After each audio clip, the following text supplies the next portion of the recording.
Under-19 Asia cup final మ్యాచ్లో team India Pakistan చేతిలో 191 పరుగుల భారీ తేడాతో ఓడిపోయింది.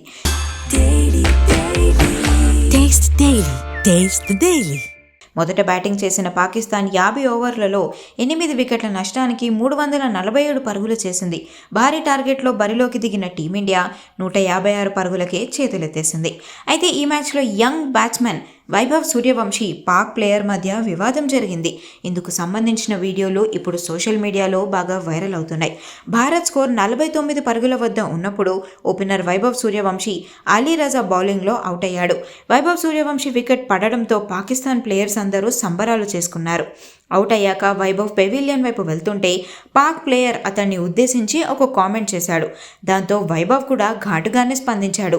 వెనక్కి తిరిగి పాక్ టీం వైపు చూస్తూ తన షూని చూపించాడు. వీరి మధ్య ఎంపైర్లు జోక్యం చేసుకోవాల్సి వచ్చింది. దాంతో ఈ వీడియో ఒక్కసారిగా వైరల్ అయిపోయింది.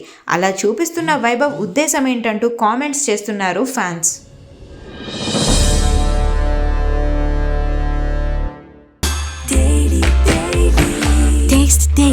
Taste the Daily.